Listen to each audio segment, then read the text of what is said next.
last week I ate it so badly that Mother Nature herself gave me a gift as a signal that this is how badly you have eaten it. Wow. I was body surfing the other day, and I was body surfing in normal-sized waves off Los Angeles, 4-6 foot waves, nothing huge. Yeah. And a fairly good-sized wave, I don't know how big it was, maybe more than 6, came along and just absolutely crushed me in body surfing. I was like, you get tumbled down into the sand there, you know, and you kind of do a 10-foot tumble if you do it wrong. And I did it way wrong, and I hadn't been body surfing in a long time, and I really ate it. And this is how badly I knew I ate it, though. I came up and I'm a little disoriented, and I've got a ton of sand in my shorts, right? Ton of sand. So I'm starting to literally scoop sand out of my shorts. There are seashells in my shorts, Brad. Seashells. Oh my God. Mother Nature was like, not only am I going to give you a sign that you ate it, here's some seashells in your shorts. Yeah. And by the way, Brad, not like a small amount of seashells. It was like 10 tiny seashells in my shorts. Holy moly. That could get dangerous. I mean, I've heard of getting a bad case of the crabs, but you could really end up in a tough way. I didn't see that coming. You can absolutely clammed up on that joke. No, but I mean, honestly, is there any worse insult than that's like crashing a bike? And you kind of you stand up, you shake off, you're pulling the leaves and the twigs off you, and then there's like a small marmot down your pants, and you're like, all right, Mother Nature, I get it. I get it. I'm not good at body surfing. I understand what you're trying to say. I was like, all right, I haven't been here in a while. I get it. I'm not that great anymore at body surfing. Thanks, Mother Nature. And on that note, I'm going to say hello, everybody, and welcome to ComicLab, the show about clams in your pants and making comics. Clams in your pants and making a living from comics. I'm Brad Guigar, the author of the Webcomics Handbook and the creator of Evil Inc. And I'm his pal Dave Kellett, the cartoonist of Drive in Sheldon, who is now not sure if clams grow on the West Coast. I don't think they do. But I'm also the co-director of Stripped. We'll have to look into that now. And this week's Hour of Comics Advice is made possible by your support at patreon.com/ComicLab. So Dave, let's talk comics. Let's talk comics, my friend. I mean, all the shapes of the shells were clam shells. So there must be a form of clam that I'm. There has to be clams. There has to be clams. There has to be clams. Yeah. What would you, I mean? I'm thinking. You know what it was? I'm thinking of the kind of clams that, like, off of like Massachusetts, they're like you eat. You know, the kind of clams that people cook up. We don't have. I don't think we have anything like that on the West Coast. Maybe I'm wrong. Maybe not a big seafood person. Maybe they were oysters. Did you see pearls while you were digging stuff out? Was there pearls? Brad, let's just say I saw far too much stuff as I was digging stuff. It was a very uncomfortable moment. I'm like, car tire, old spare wrench. Everything nature could throw at me to throw down those shorts. Also, I was not to overtalk it, but I was wondering about the physics of it. Like, what was happening that nature was, there must have been a lot of stuff churned up from this wave, because how did it all get down my shorts? That was the thing that I was like, am I an idiot? Was I down there longer than I think? How was I getting tumbled worse? I don't know. I think we're way behind on swim trunk technology. If you've ever tried to get out of the pool a little bit too fast, and you realize that all that water gets trapped in your trunks, and you can actually lose your trunks if you're not careful getting out too fast. We're way behind on where we ought to be, except those brave souls who are wearing the Speedos. Those aren't going anywhere. But trunks are tough. They're just like the name implies. A whole bunch of stuff gets put in them. Well, our European pals will have no problem getting into a Speedo. But Brad, how much money would I have to pay you at a Michigan lake to go banana hammock? And like everyone else is in swim trunks, and you've got to be the one guy in a banana hammock on a Michigan lake in summer, like it's July 4th, right? Listen, that's cold water. I got news for you. You're going to need a lot of money. Can I ask you, could you supplement with any clams that the Lake Michigan might have for you? They better be East Coast clams. I know that. Yeah, I want a big rock clam. All right, Yeah. I just reminded everybody that this show is going out live to our Patreon friends, our Live Gab pals over at patreon.com/ComicLab. You could be joining us for the live stream of the show. It is recording every Tuesday morning, but it is also archived. So if you missed the show for Life Lover Learning, you can watch the archived live stream recording. And there's also a concurrent chat with everybody going on right now that Brad and I will chat with before, in the middle, and after the show. So Bradley, what is our first topic for this week, my friend? Oh, I got to tell you, there's a little, if you notice, there's a little extra spring in my step today. And that's because I started my next I do too, but it's because it's one of the clams got a hold of me. That's why. Yeah, well, that's between you and the barnacle. But I'm a little bit, I'm a little bit extra happy because I started my recent semester teaching at University of the Arts here in Philadelphia. Oh yeah, and yeah. I don't know that I've ever. In fact, I went back and searched, and I don't think I've ever talked about this on the show. And if I did, it didn't make the show notes. But it's such a fun lecture because what I do, especially in my storytelling class, is I tell them that we're going to be talking about all these narrative archetypes, like the hero's journey, the story circle, the 7 stories, the Butso Method, and usually when I get to the Butso Method, their faces go blank. They've heard of a lot of those other ones, but they haven't heard of the Butso Method. And I'm like, really? You've never heard of the Butso Method? And I tell them, well, let's just do that lecture right now. Harold P. Butso wanted to be a famous novelist, and he submitted manuscripts to all the publishers of his time, but he was rejected by all of them. They said his stories were derivative and unimaginative. In fact, one editor remarked, "Your writing relies so heavily on Faulkner that you could actually teach a course on his work using only your books." So Harold decided to write about writing instead, and he developed a narrative method that's still in use today, the Butso Method, right? And at this point, I've got them in the palm of my hands, right? They're like taking notes and everything. And then my next slide is like one of those audio meters, the needle goes back and forth. And I've got bullshit detector, but I've, X'd out the last 3 letters of bullshit. And I'm like, oh, sorry, that was all wrong. But it's actually there to prove a greater point. And that is this: every story that you write, almost every story, I'm sure there's exceptions, but a lot of times the stories that you're writing can be condensed into a Butso statement, right? That's right. Where a character has a want or a need, but there's something standing in the way. So they do something about it. And that story that I just read them had exactly that. It was about Harold wanting to be a writer, but the publisher said no. So he decided to write about writing.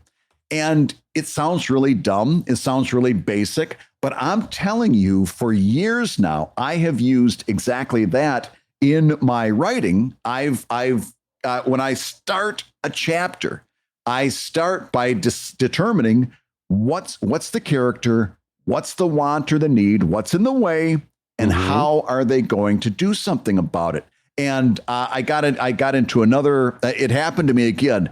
2 weeks seems to be the sweet spot. 1 week I spent basically. It's not really my fault. I really couldn't get able to a place where I could sit down to write.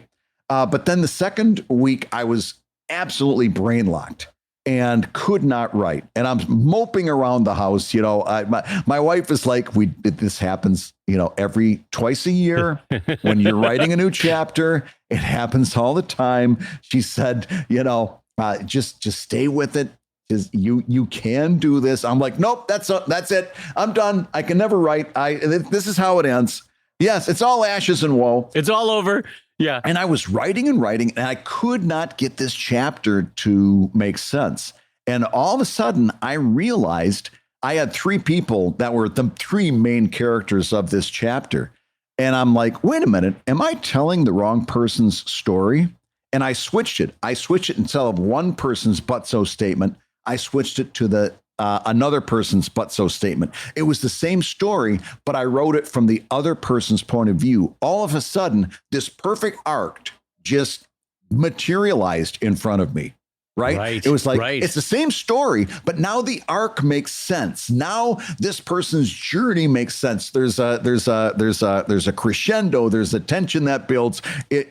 All this, I realized Just snapped into place. Yeah. Yes. And I realized that without that Butso statement to help me define what I was doing, I couldn't have done any of that. So I really want to encourage you to two pieces of advice from this weekend. Number one, consider the Butso statement for your writing. It's amazingly useful once you just have set in your head whose story you're writing. The second one came from my wife, because although she's due to her German Irish background, she only has so much two peoples unified by beer. Keep going. Yeah. Yes. There's only so much head patting and wrist patting you get with these two particular cultures. At some point they're like, yeah, listen, tough it out, Buttercup. The life gets a lot worse than that. And after a certain amount of generous, you'll get there, sweetie. You can do this. At a certain point, I'm just standing there, staring out the window. And she says, listen, and she's leaving to go grocery shopping. She says, listen, just if you can't write, clean the house. And with that, she waved and the door shut and off she went. And you know what? I wrote my ass off because I didn't want to clean the house. All of a sudden, I'm like, holy shit, either I'm going to have a chapter to show this woman, or I better have some clean floors. And I was not going to clean the freaking floors. I wanted nothing to do with that. So I sat down and wrote my ass off. What a fantastic piece of advice. I mean, part of the thing, you're right, is that the brain, I mean, honestly, all of us as artists, if we're looking for where the source of our creativity comes, it's to entertain ourselves. And so if you are given the option of sitting perfectly still, the brain goes, yeah, this is fine. We're resting. This is lovely. Or like, no, we're going to have to re-wax these floors. And then suddenly the ideas are flowing because the brain is like, oh God, let's get some creativity going here. Yeah, no, it's a great idea. And to be completely honest, if I hadn't, like, if I sat down and the writing didn't come after an hour, I would have cleaned the house, to be honest. And I ended up cleaning that night because after I got my writing done, it's like, well, I do owe this woman clean floors. And the good thing about cleaning is that it's kind of a menial task that you get good and bored doing, and then you end up thinking of stuff anyway. Well, and with me, with cleaning, if I'm angry enough about my writing that it's not working out or it's not clicking, nothing gets cleaner than when I'm angry cleaning versus when I'm contentedly cleaning. Because you're like, oh, why isn't this storyline working? What am I doing wrong? I'm a failure as an artist. Ooh, these counters are looking great. I'm a failure as an artist, but I'm a success as a housekeeper. Absolutely. But you know what? What we can see here is that Brad was having trouble writing, but his wife said, hey, clean the house. So he became a better writer in that moment almost instantaneously. That's right. I had my own little Butso statement. You had a Butso moment, and I think that's great. No, but I really like that idea of a Butso moment because it crystallizes kind of the key aspect of like 4 different kind of story structure theories, which is like roadblock and going around the roadblock. And that's the fundamental crux of most stories and storytelling. And I'm so glad that you introduced it with a fully false story to your 18-year-olds who are wide-eyedly looking up at you and like, oh, I trust him. He's a good professor. Oh, he lied to me on day 1. Like, right off the bat, it's like you're in for trouble.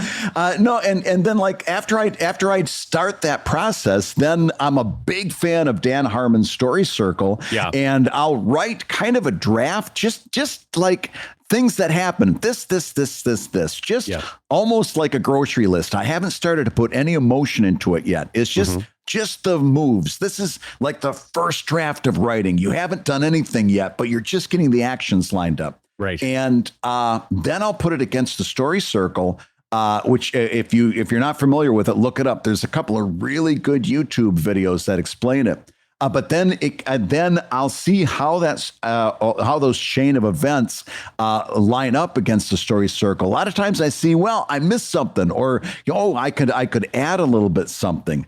And then I put the emotions into the story. You know, then at some point, your reader's got to feel something for these characters, or they're not going to keep turning the pages. Then you go in with the emotion, and then you do one more pass, and you start to look at your story beats and make sure that there's a cause and effect relationship between these story beats. I want to talk about this just for a second because it's super important. Yeah. And we've talked about it in the past, and there's a real danger because people end up taking this literally, and it's dangerous to take it literally.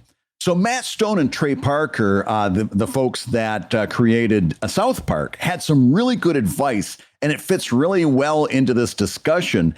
And I wanted to talk about it because I've seen it get misinterpreted a couple of times. And it's such good advice. I'd hate to see that happen. But on my next pass, as I'm looking through these story beats, I remembered when they were talking about whether their writing process for South Park. And they would say, if their story beats all have "and" between them, not in the dialogue, but if you could put mentally the word "and" in between the story beats, like this happened, and then this happened, and then this happened, and then this happened.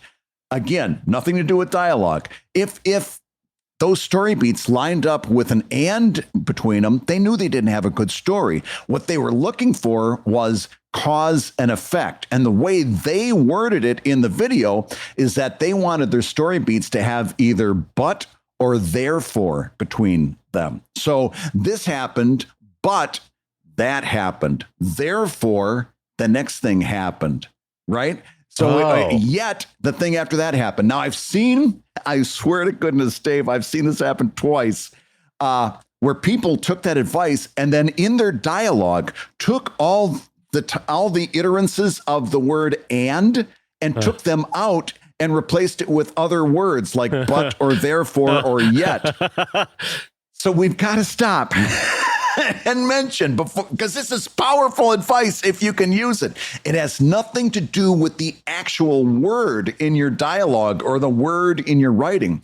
What they're saying is those story beats have to have a cause and effect relationship. Otherwise, it's just you're writing a grocery list, this and then that, and then this and then that, and then this and then that. Good story beats should have a cause and effect relationship so that mentally it reads this, but that, therefore the next thing, right? Cause and effect between your story beats. This visual might help, is that when you have story beats that are all connected by the word "and", think of it like a river with no rocks in it, no dams, no bridge leggings that are coming down. The water flows smoothly and continuously. And frankly, it's kind of boring. That's what that kind of story reads as. I made a sandwich and I put the sandwich on the plate and I ate the sandwich. And then I put the plate in the sink, right? That's that kind of story. Nothing happens. But with a "but" or with a "therefore," there's rocks in the water. Suddenly the water's churning. You know, suddenly you have rapids. I made myself a sandwich, but a meteor struck my yard in the background, right? Like you get where I'm going with this is that there's no there when the story is boring, when the story is plain. The stories are meant to take us out of the plane of our boring lives and to transport us somewhere else, you know? And that's why you want the rocks in the river. You don't want the boring, flow of "and" statements.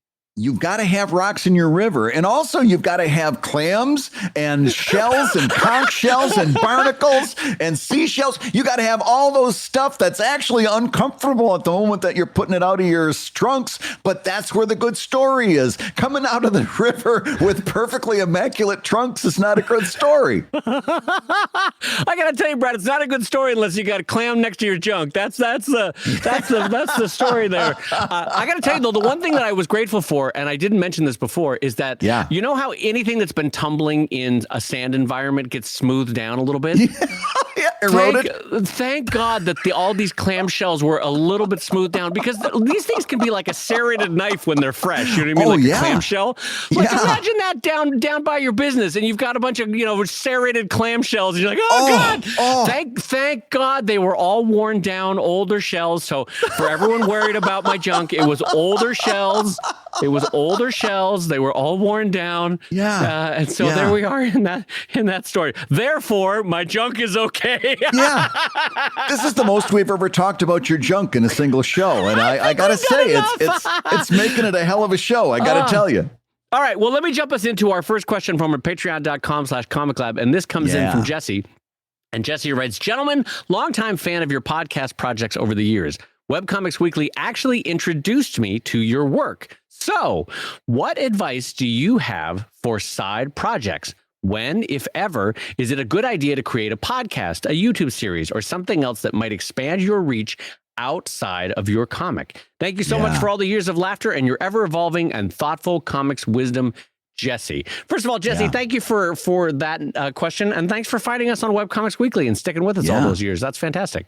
Here's what having said that,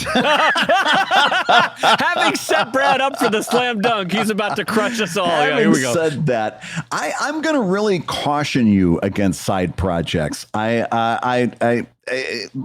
This is going to sound like one of those do as I say, not as I do things, but more accurately, what it is I've kind of learned along the way from launching a number of side projects that sometimes the better idea is to not launch the side project. And Webcomics Weekly was a great side project. There's no doubt about that there was tons of things that made that particular project good. But if I were advising you, Jesse, I would say that you don't start a side project until you're so good at your core project. You've got it down to a science almost. Your time management is solid. You know what it takes to do this thing, and you've been putting it out regularly for a significant period of time. Then you can start side projects. The problem that we see and that I see on webcomics.com so often is that people aren't spending enough time getting good at their core project. They're kind of swimming along. They're doing work that, let's face it, isn't very good. They're convincing themselves it's good. They're not spending the time to improve at it. And as a result, their path is going to be a longer and slower one than if they were really focusing on trying to get better at their central thing. And then they're going to start a side project on top of it that's going to take them further away from it. I'm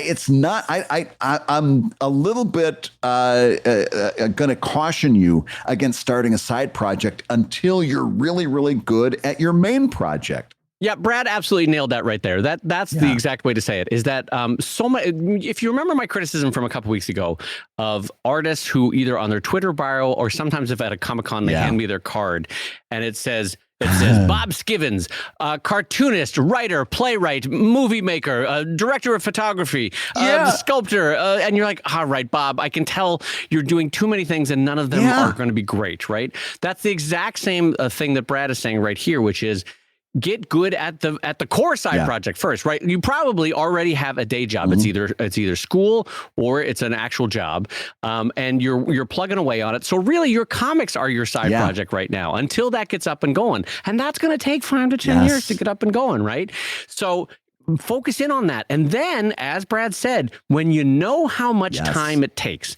When you know what can be expected of you in an average week to do that project, and you know what, now I can probably shave off 10 minutes of this part of the process, 15 minutes here. And so you gain back about an hour or two in a week. That's when you can start doing a side project. And again, for those side projects, it's got to be because the passion is there. I will advise that don't do it just because you think you need a side project to quote unquote grow your audience. It's got to be because the side project itself brings you joy, brings you passion.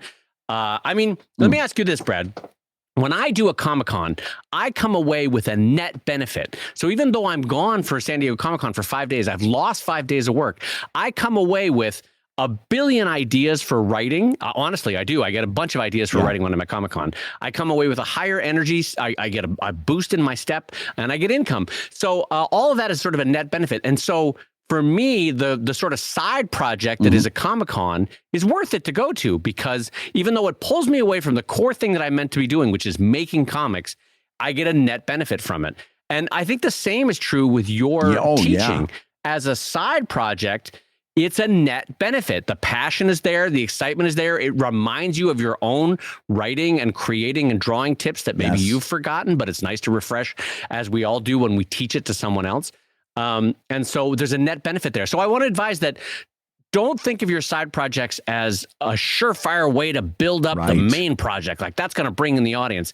Brad and I, for whatever reason, do this podcast because ultimately we love talking to each other, love laughing with each other, and love talking about comics. And if you remember, we did this podcast for 2 years or so before there was ever any indication that would ever make money or have a net benefit to us. It was a net loss, but it was a passion because it brought us a joy and a net overall excitement about comics that yes, bled into our comics, but wasn't necessarily there to help build up our audience. Wouldn't you say, Brad? I agree with that 100%. And one thing I just want to add, Dave, we kind of skipped past it, and I want to circle around back to it.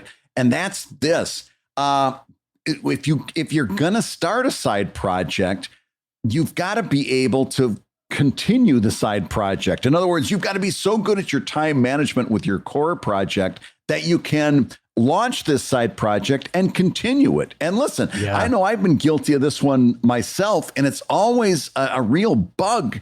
And that is, there's only one thing worse than not having a side project. It's having a side project for 3 weeks. Right. Yeah. It's like when you launch something, hey, I'm going to do a podcast. It's going to be called the Two Shoes for Tuesday show. And we're going to have a great podcast. We're going to have a great time. Fantastic. We're going to see you back next Tuesday. And then you don't update for another 3 months. And then you come back and you're trying, you got 2 weeks in you and then you're gone for another 3 months. The only thing worse than that is to do something that you can't keep doing. That actually reflects worse on you than if you would have just stayed doing your central thing. Yeah, and so there's an argument to be made that maybe keep the side project private until you know you can do it, until you know you can keep up with it, right? Mm-hmm. But then also, I would say this, is that Brad and I, in this podcast, have learned lessons from past side projects and past podcasts that led to failure. Yeah. And so what we did was, if we're going to do this side project, Brad, here's what I need to do. And Dave, here's what I need to do. Yeah. And here's what we need to do together. One of which was reach out to a wonderful editor and say, we know that it will fall through the cracks if we have to do the editing. Yeah. And so thankfully, Matt crossed our path and is a wonderful human being and does a fantastic job improving our flubs and flows in this podcast into a wonderful show.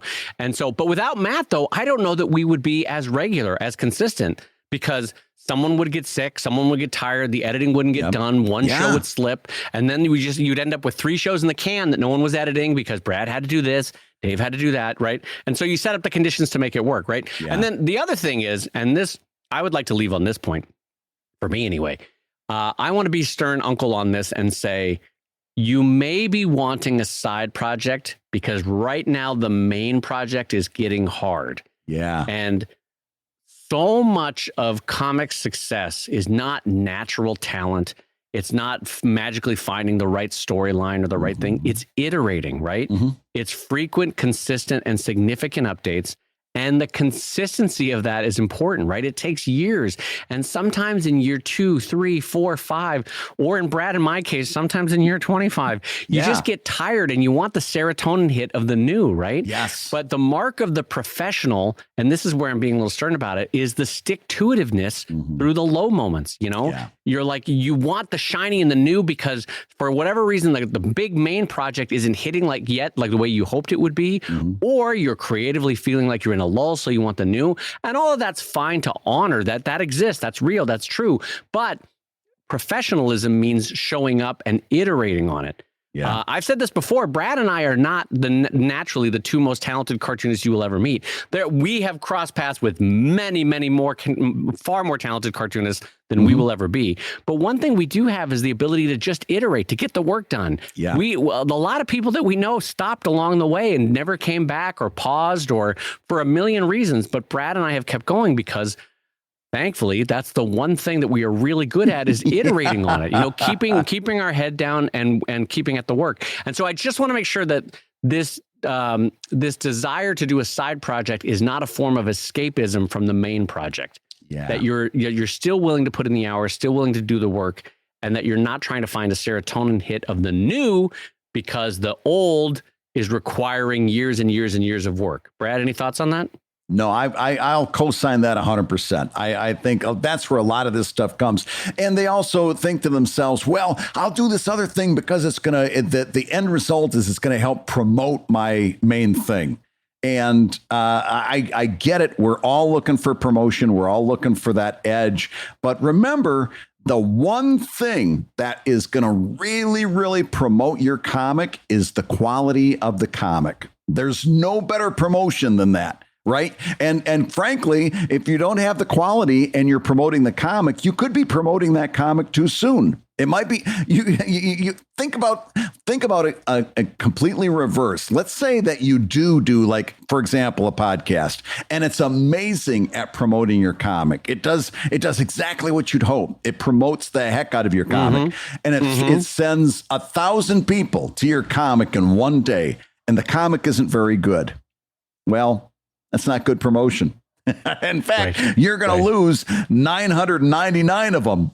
Right. I can tell you that from firsthand experience, coming from the voice of somebody that has lost 999 more times than he cares to count. This is something that you've got to dial it back. There's no better promotion than a high quality comic. Hey, if you're listening while you work, take a minute to stand and stretch. And while you're doing that, we're going to tell you why you should join us on Patreon. When you do, you're going to get hours and hours of podcasts that we've recorded just for backers. And exclusive Patreon posts that go even deeper on ComicLab topics. And access to our exclusive Discord server, which is a thriving community of professional cartoonists. So you can support the show you love and get tons of actionable resources for your own cartooning. And listen, if you can't swing a pledge this month, we get it. No worries. Yeah, listen, you can still support the show by rating us wherever you get your podcasts. Just leave a 5-star review and a few kind words. That, along with mentions on social media, is incredibly helpful. Now, everybody, let's talk comics. All right, Brad. Well, I wanted to give everybody a quick update on the Kickstarter that just ended. This was the Anatomy of Dinosaurs Kickstarter. That turned out to be the one of the more, it was the most successful Kickstarter that a non-drive book has ever done for me. So I was very happy, and I really appreciate all the ComicLab folks that jumped in, especially. That warms my heart. I'm really proud of the book. You are going to love it. So thank you. And it's sincere because the Kickstarter's done. I could be like, but no, I'm incredibly proud of the book, and it's going to be beautiful. And I really think you're going to love it. So I wanted to give you some breakdown of the numbers for this Kickstarter. So the final Kickstarter ended up at 52, right? Mm-hmm. And a lot of people say, well, should I do $52? Yeah, not $52. That would be a real bummer, wouldn't it? Or 52 backers. Or 52 clams down my shorts. Yeah, exactly. We've established it could be a variety of 52s. Yes. No, 52,000. It ended up at 52,000. And I wanted to give you some numbers because a lot of this is helpful for conversations that we have all the time. Yeah. A lot of people will email Brad or I or submit a question saying like, guys, have you heard about the new distributed platform called Glippy Gloppy? You got to jump in. It's got all these features. And we're always like, stick with Patreon, stick with Kickstarter. Yes. And so the first top line number that I want to give you is a reason why you do Kickstarter. It's the reason why you do Patreon, which is they have built-in network effects that you can't get on Indiegogo, on GoFundMe, on any of these other Ko-Fi or anything, right? So out of $52,000, $26,000 was brought in through Kickstarter-specific platforms, situations, emails, messaging, communications. Now, granted, most of those are probably already current readers and backers of mine from other projects. Right. But the fact remains, the messaging got to them. They clicked buy for one of my books or back for one of my books through a Kickstarter messaging platform. Yeah. Whether it was email, whether it was a project we love, whether it was we recommend this, whether it was, a suggestion for you, doesn't matter. $26,000 came in through Kickstarter, right? Yeah. So that's the big top line number I want to mention.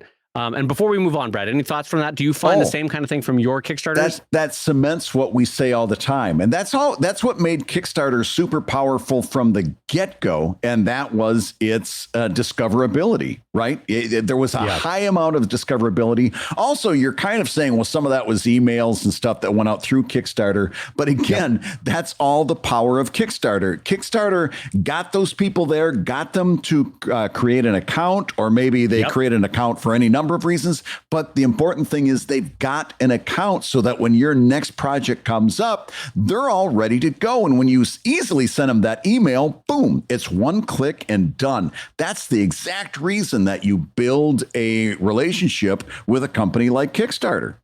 Yep. Okay, so now the rest of the numbers I'm going to go through kind of quickly, but I just want to show you it's nice to see the comparative value of Twitter versus Instagram versus website versus email, but also to show you another message that Brad and I harp on a lot, which is it's really important in your career to have many legs under one table. Right.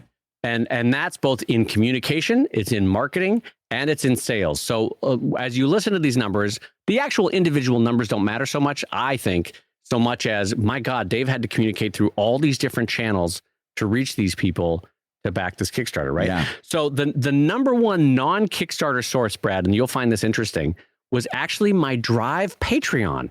Isn't that interesting? Wow. My Drive, which is a sci-fi strip, totally separate. Yeah. But by God, I'm first of all, I'm incredibly involved in that Patreon community. I love that community very much. Yeah. It's a really fun group. We have great conversations, as you've seen, Brad. The community threads are huge. And so I think that actually pays itself in terms of kindness and support for people. When I say, hey, gang, you know, we hang out here all the time. We talk, we laugh. There's a lot of giveaways, all that sort of stuff. But I'm also now doing this dinosaur book. And if you like aliens, there's a very, really good chance you're going to like my dinosaurs, you know?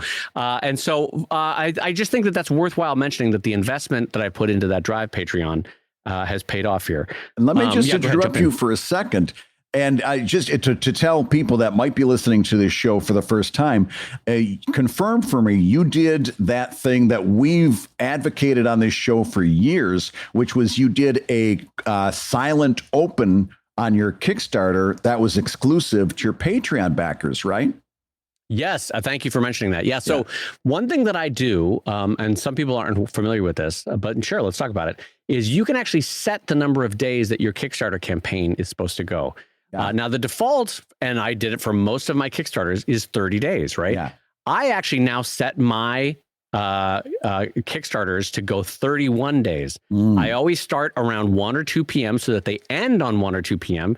And as we talked about in the last show, I always have it end during the weekday, ideally towards the end of the week. There's something psychologically nice about having that last week, Monday, Tuesday, Wednesday, Thursday, Friday, to talk about, we got 5 days left, 4 days left, 3 days left, right? Yes. You want that momentum.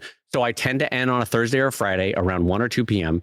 But I go 31 days. And that first day, to Brad's point, is the giveaways. Everyone who jumped in that first 18-hour window, which only went out messaging-wise to Patreon, got free bookmarks with their books. So it's just a little value add for being supportive and kind on Patreon. So yes, absolutely, Brad, that did pay off. And that had two effects. Number one, since you made it into a Patreon exclusive and you marketed it to the people that are top tier Dave Kellett fans, right? Your Patreon backers are your super fans. So what happens next? You open that Kickstarter. You don't tell anybody about it, except you make it an exclusive reward for your Patreon backers, your top tier fans, and they go in predictably like gangbusters. And on your first day, you get this huge wellspring of support.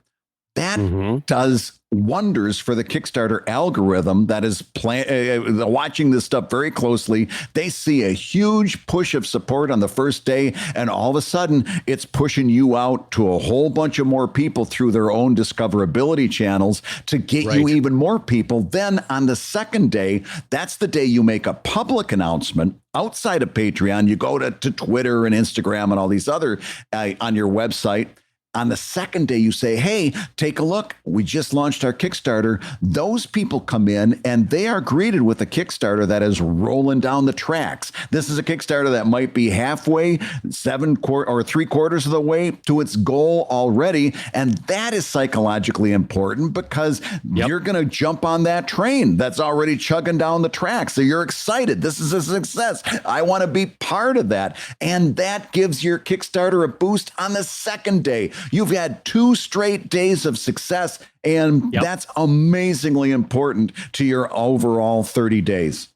And, being cynical about it, after that second day, Kickstarter named it a project we love. Well, I can tell you why they named it a project we love. Darn it's right. bringing in money. That's right. That's like, oh, I love my son-in-law. He makes a lot of money. That kind of thing. So anyway, Drive brought in $3,700. Here's an interesting one because, MailChimp is not cheap per se. It's not expensive, but it's not cheap. MailChimp messaging brought in $2,600. Not bad. Yeah, not bad. Twitter, $2,100. And then we start to get into, and these are going to be interspersed throughout the numbers here. Yeah. I specifically message and update past Kickstarter campaigns, Brad.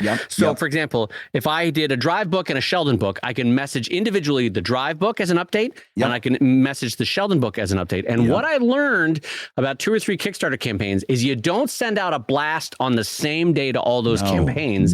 Because most of those people, there's a very strong Venn overlap of the same people in multiple campaigns.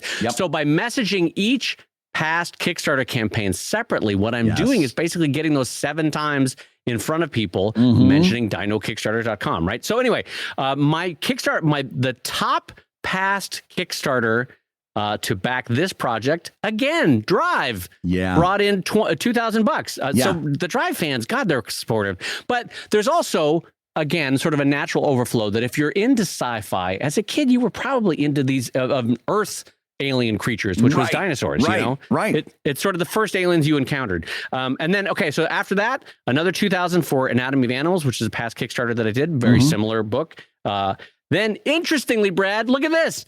$1,400 from Instagram. Finally, that goddamn platform brought in $1. Who could have seen it? You were able to move the needle a little bit. That's not bad. That's not Absolutely. bad. Then after that, $1,100 from the Drive website. Again, that Drive, boy, those readers are supportive. A past Kickstarter for Anatomy of Authors. Then, interestingly, look at this. The Sheldon website, $900. The Drive website, $900. The Sheldon Patreon, significantly less than the Drive Patreon, $800. Whoa! ComicLab, $800, and a lot of nice folks from ComicLab on the Patreon coming in. Anyway, I won't go down the whole list because it gets smaller and smaller numbers. But I wanted to show you each one of those required platform-specific image sizes. Required platform-specific messaging. It is a lot of work to message to all these resources. But it pays off in the end. And again, a lot of legs under the table will bring you success for projects, both individual and macro. And when we're talking about keys to success, take a look at all that stuff that Dave did. That's not stuff that he was making up as he went along. He went into this 30-day campaign with a strategy that he had come up with, and we talked about on ProTips, where if you liked everything you just heard, go and listen to that ProTips episode where Dave did a deep dive on the planning for this Kickstarter. This wasn't just made up. This was all stuff. There was a spreadsheet. There was a schedule. There were scheduled posts. You don't just make this up as you go along. This was a plan, and the plan executed brilliantly. You earned your way here with this Kickstarter. I'm happy to see it. Well, and just to reiterate what Brad just said, we did a very, very deep dive on ProTips, which is our whole second podcast on Patreon. So if you have not joined us over at patreon.com/ComicLab, this is a great time to do it, especially if you're about to kickstart or want to learn more about Kickstarter, because we did a big chunk of a show on just how this was handled. So absolutely, join us over at patreon.com/ComicLab. And Brad, okay, now we're jumping into our next question on the show. This comes in from Planks, and it says, hello, friends of Miss McTaggart. Oh, that's fantastic. How nice to be involved. Okay, imagine you were planning on launching a new long-form webcomic soon. How many pages would you go live with? I understand that a launch isn't everything, but I expect my friends' social media shares of my work will be highest on day one and become more reasonable as time goes by. Knowing this, I want to put my best foot forward in order to retain as many eyes as possible. On the other hand, I don't want to blow an entire potential buffer on a launch. Would you start with, say, 8 pages, that magic grab 'em number you've mentioned before, less, more? Or would you just not think of the number of pages to post, but rather the number to keep in the buffer? In the interest of fairness to other listeners, how would you answer change for a short form or a gag-a-day style comic? So, Brad, nothing exists of this new comic that Brad is launching next week on No Shoes for Tuesday, his new comic. How many pages would you go up with, Brad? That is the question. Well, listen. If you've learned nothing from the show over the years, I want you to learn this, and that is there are no magic numbers, right? The moment you start looking for magic numbers, and we talked about this a couple episodes ago, where somebody was saying something about they were told that every comic page should have between 4 and 7 panels. And we spent a lot of time just saying that's ridiculous because there's so much you don't know. And the first one is you don't know the size of the paper that book is going to be finally. You know, to give that kind of blanket advice is to really mislead somebody. Right? And there are no magic numbers. And listen, I understand. It feels easy to feel like you're lost and you're foundering at sea and you're trying to keep your head above water. And it's understandable to look for anything you can. Just give me a number. Just give me a number and I'll post that number so I don't have to think about it. Just give me a number. I'm thinking about so many other things right now. Just give me a number. I want to encourage you just every time you're in that situation. And once you start to recognize it, you can see it happening again. It's like, oh, here I am looking for a magic number again. The question to ask is not how many pages should I upload? And also, by the way, it's got nothing to do with your buffer. I'm not thinking about your buffer at all. You're going to be doing comics, hopefully, for years and years. That buffer is going to grow. It's going to shrink. It's going to disappear. It's going to reappear. I don't care a whit about your buffer. It's not whit. A whit. He put an H in front of that. Not a whit. No. That was very Texan of you, or a little Georgia. Devil went down to Georgia. A whit. You know, that kind of thing. No, I don't care about your buffer. I don't care about how many people share your social media posts on your first day. In fact, I'm going to tell you there's almost nothing as unimportant as your first day. It feels important to you and it felt important to me, but there's nothing as unimportant as your first day. Here's the question I want you to ask. How many pages does it take to hook the reader?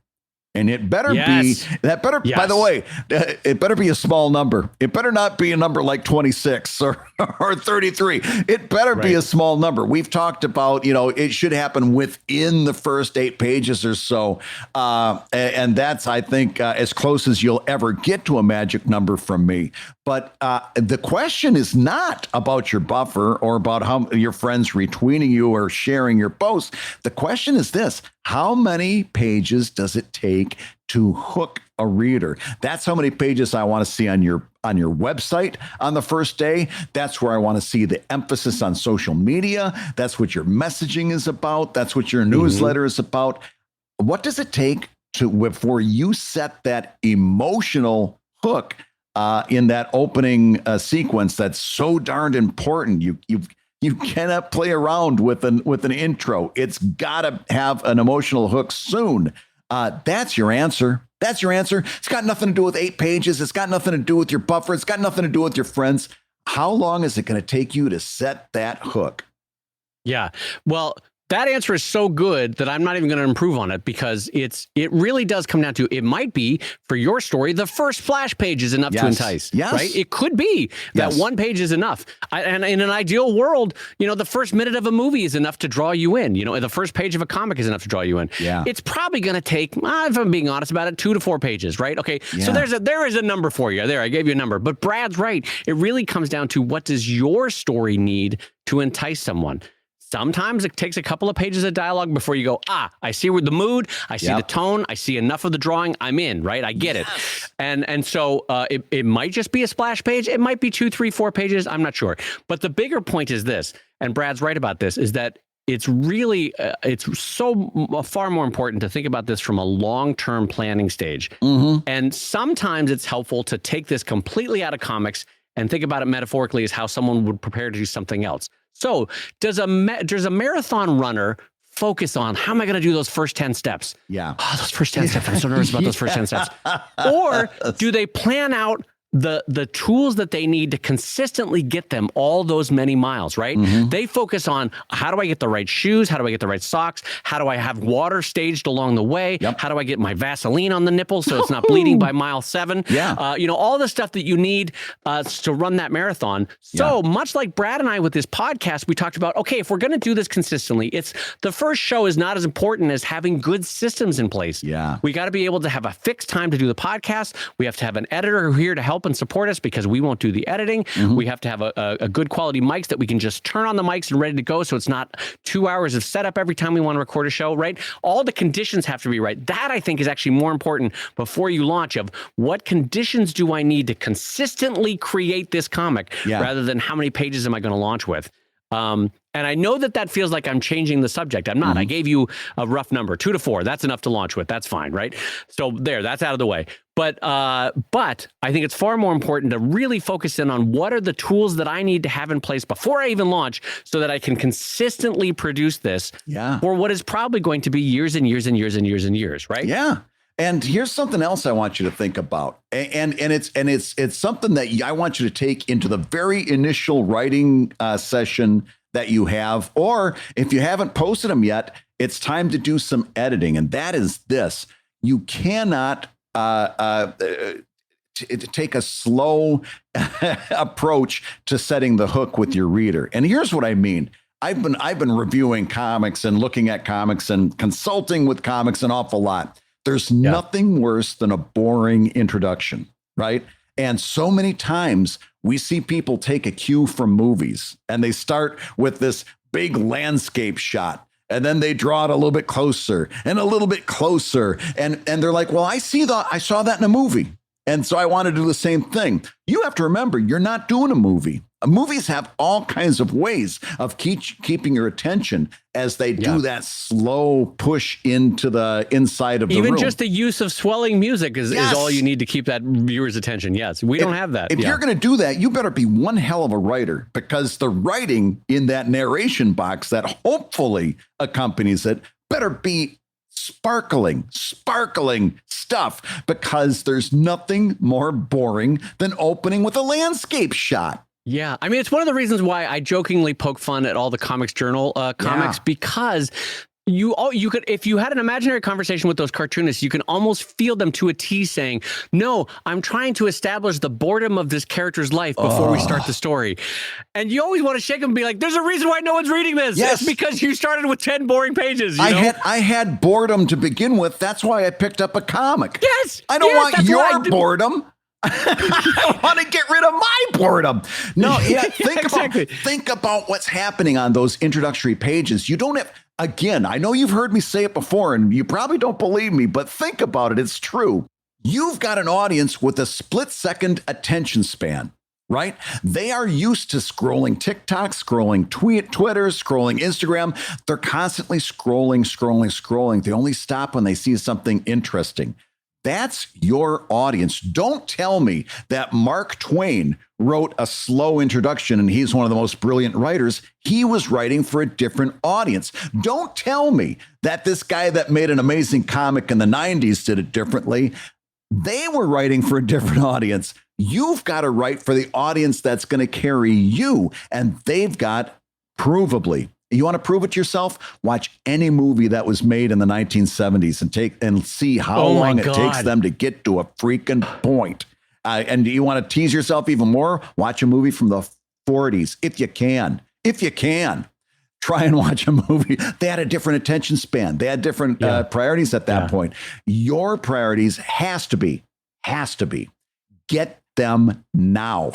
And I'm saying you should have something pretty goddamn compelling on that first page, right? You know this. Don't wave your hand at me. You know this for a fact. Search your heart. You know that your audience has a short attention span. You got to capture them right away. You don't have time to waste with a landscape shot and things slowly pushing in. You got to get them now. For whatever reason, that made me laugh. The search your heart. That's such the Greeks had different ways of like appealing to logic or appealing to emotion or appealing to, like different ways to win an argument. Yeah. The appeal towards search your heart is so funny to me.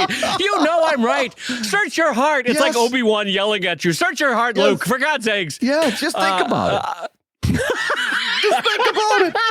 I'm saying it because I found it charming. Search your heart. Search your heart. You know I'm right. No, Brad is do search your heart because Brad is right. And here's the thing. Again, every one of us. This even though you are acknowledging that that the start is not as important as the race. Yeah. You're acknowledging that, but you still feel it because this is important to you, and we understand that. It's. The starting anything is the tricky part, but once you move, once you get going, you'll look back and be like, oh, it didn't really matter because it's a difference between 3 readers that you captured that first day and 5 readers that you captured that first day. And by the time you're at 10,000 readers, you're not going to care how many you had that first day, that first week, that first month, right? Yeah. Again, it goes back to frequent, consistent, significant, even though the launch is perfectly executed, it still will not bring in that many people. Is the honest to God truth? Yeah. No matter how perfectly executed it is. So it's a matter of showing up and iterating at the work and getting better and better. And to that, both Brad and I wish you all the best. Absolutely. But seriously, take what I said seriously about attention spans. But seriously, search your heart. Seriously, search your heart.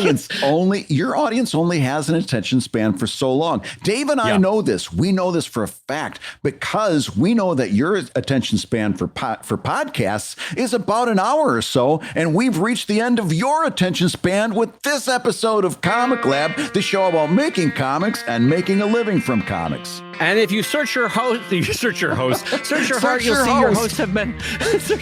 Don't search your host. He's happily married. If you search your heart, you'll see that your hosts have been Brad Guigar, the editor of webcomics.com and the creator of Evil Inc. at evil-comic.com. And my close personal friend Dave Kellett, the co-director of the comics documentary Stripped, and the cartoonist of Sheldon at sheldoncomics.com and Drive at drivecomic.com. And I'd like to give a big shout out to Mother Nature for the gift. I'm sorry that I gave the seashells back. I did not need them in my crotch. The Comic Lab theme song is used with permission from Andy Creighton at theworldrecord.net. And this episode was edited by our pal Matt Woodard of Woodsong Productions over at www.woodsong.media. If you love Comic Lab, you can rate and review the show on Apple Podcasts, and you may hear your review featured on a future episode. And a reminder, we're blowing up on Spotify. Yeah. We are currently the #1 podcast. If you search for comics or comics, or comic rather than singular. By the way, Brad, beating out like Marvel podcasts, this makes me so happy. Yeah. I love searching comics and finding Comic Lab #1 and like the Wolverine podcast is like #6. That brings me an odd joy. So I'm gonna say Comic Lab is made possible by your support at patreon.com/comiclab. So we'll go ahead and say that twice. Patreon.com/they created Wolverine just to get a Canadian audience.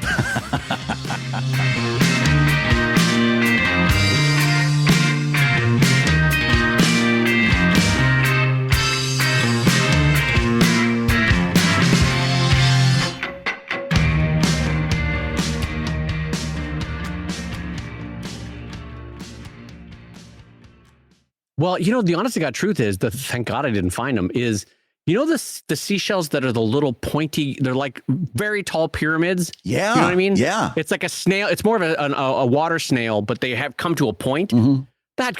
Brad, that could have presented problems. That could have been a long pointy shell. That's not what you want. You don't want that anywhere near your nethers. Yeah, I don't think I'm going to go back in the water at this point. I love how it's like Jaws. They're like, don't go in the water. There's a shark. Meanwhile, Dave Kellett's down the coast, go, just screaming at people. Also, there's shells. There's shells everywhere. They're all over my nethers. That's funny because the whole the key point in Jaws was him looking out of the boat and saying, "We're going to need a bigger boat." For the Dave Kellett story is, I'm going to need smaller trunks. Who here has a Ziploc bag? I need to put things in some Ziploc bags. I need a Ziploc bag, some ice, and a lot of duct tape. I'm going to need a lot of duct tape to go body some surfing. duct tape. God.